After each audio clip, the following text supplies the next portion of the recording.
All right, what's going on, everybody? I want to talk to you about infatuation or love. Before I continue, I want you to live your best life by applying scripture to your relationships. I got a passage of scripture for you today, 1 Corinthians 13, 4 through 8. New King James Version as always, and it reads like this. It says, "Love suffers long and is kind. Love does not envy. Love does not parade itself, is not puffed up, does not behave rudely, does not seek its own, is not provoked, thinks no evil, does not rejoice in iniquity, but rejoices in the truth, bears all things, believes all things, hopes all things, endures all things." Infatuation or love. Infatuation, a feeling of foolish or obsessively strong love for, admiration for, or interest in someone or something. Strong and unreasonable attachment. That's infatuation. Now, love is a strong affection for another arising out of kinship or personal ties. That's one. Two, it says love is an attraction based on sexual desire, affection, and tenderness felt by lovers. And number three, it said love is an affection based on admiration, benevolence, or common interest. So let me ask now, how long does the feeling of infatuation last? Unfortunately or fortunately, I'm not sure. The thing about it, they say that the feeling of admiration lasts somewhere between 18 months and 3 years. So can you imagine being infatuated with somebody for that long? Over a year, I could see that.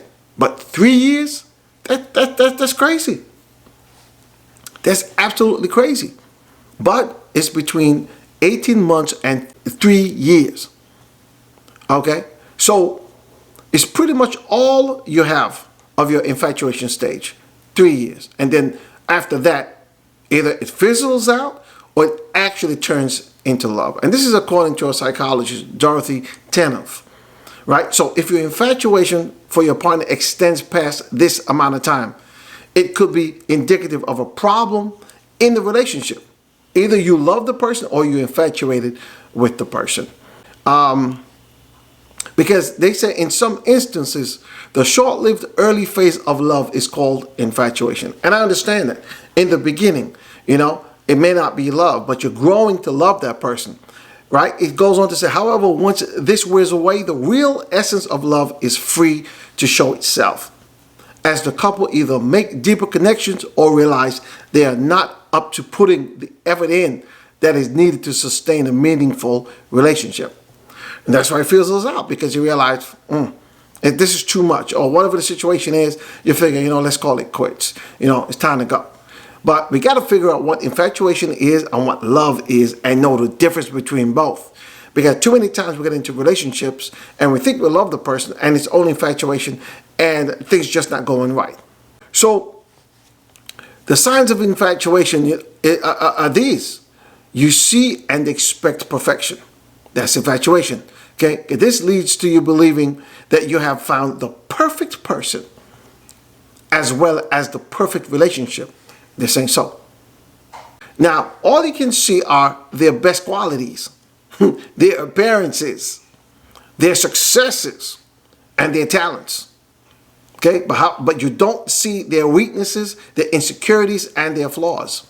So consequently, when disagreements and arguments arise within the relationship, you feel like things have gone wrong and you give up quickly. Absolutely. Time to go. So that was number one. And number two, you have persistent and intrusive thoughts. Okay. So when you're infatuated with another, they do not leave your mind.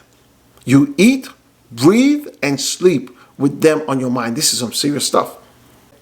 This is obsession as far as I'm concerned. It is similar to when you hear a new song for the first time and you listen to it on repeat for hours, or have the lyrics stuck in your head for days.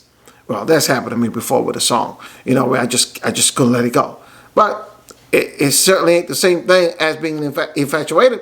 Right, so number three says, you drop everything for them when you are infatuated.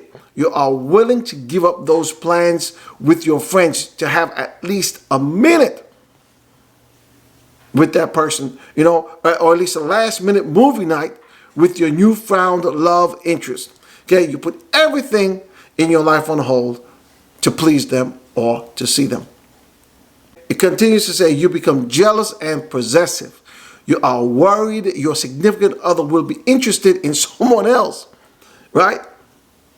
It says, do you panic when they don't reply fast enough to your texts? So you text them about 2 hours ago, they didn't respond yet. So you start worrying, I wonder, where are they? What are they doing? So that's the question. Do you panic when they don't reply fast enough to your text? When in a state of infatuation, jealousy and insecurity are common because you are not confident in how they feel about you. So you're still trying to figure them out. You feel tired and alone. Being infatuated with someone is all consuming. You become exhausted due to constant worry about what they think about you, what they are doing, and stress about things not working out. Things may feel great when you are together, but when you come home, you feel alone and crave their attention. Listen, I'm not the best reader, but hey, wow. So how do you tell the difference between love and infatuation? Because some people, when they say that they love somebody, these are the very same things that they do. So they're telling me that they're infatuated with the person. They don't really love the person yet. You think about these things that I'm telling you. We're going to get to love, and you're going to see what the difference is. Right, so while there are many times that infatuation can turn into real love, it can be helpful to first understand the true definition of infatuation. You got to know the difference, okay? Because this can help you realize, or this can help you recognize and make sense of your feelings before acting on emotions that may not be true love. That's what I'm talking about. You got to do your homework. You got to check this stuff out. Because listen, this is your life and your future you're talking about here. You're trying to find somebody to be with. And you don't want to be acting all crazy and out of sorts and excessively jealous and wondering what they're doing and what they're not doing. And if they don't call you for half a day, it's a problem. If they don't call you every 2 hours, that's too much work. That's too much work. I'm sorry. That's too much work. All right. So the 5 love languages. Now I want you to listen to this stuff clearly and closely and take notes if you have to. Okay. So according to Gary Chapman, the 5 love languages are, and this is the one that wrote the book about the 5 love languages. I think I'm going to put up a photo of the book on this video. Okay. So I'll show you a photograph of the book that he wrote, the 5 love languages.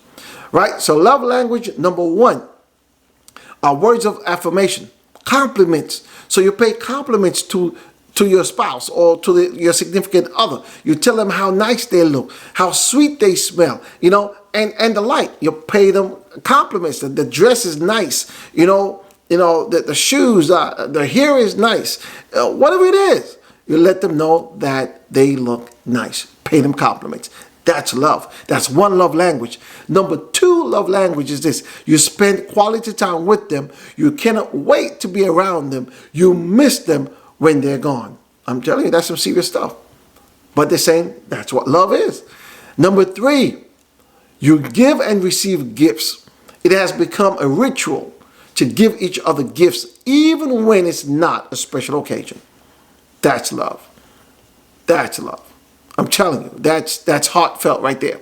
Number 4, you do acts of service. Like doing things for each other. Maybe you clean her car and stuff like that. Maybe she cook you a meal, or maybe she help you do your laundry. Nice stuff like that. Meaningful things. And number 5, okay? Number 5, the ultimate sign of love is physical touch. This brings out all the feelings and emotions of love. Physical touch. And and comes with all that tenderness. I'm telling you, it comes with all that tenderness. This reminds me of this song that a love song. Some of you might know it, but it says, and these are the words. Okay, it says, sometimes when we touch, the honesty is too much, and I have to close my eyes and hide. I want to hold you till I die, till we both break down and cry. I want to hold you till the fears in me subsides. Wow. Wow. Wow. I'm telling you, they don't write songs like that no more. I'm telling you, what a song. Huh? Sometimes, anyway, let me stop. But I love that song. And that song came right to my mind as I was doing this. So I said, wow, I got to tell you about this. Okay? But love or infatuation is the question. However, honestly speaking, you search the Bible and the Bible will tell you what true love is. The Bible will always bring you back to the true definition of love. Not Hollywood, not the society. The Bible will tell you. Okay, so what I want you to do, short video today, very short video today, but I want you to live your best life by applying scripture to your relationship. Thanks for watching. All right, leave your comments and like the video. I want you to share the video. Also, if you haven't subscribed, go ahead and subscribe. Click the bell icon so as to not miss any new videos when they're posted, and select all.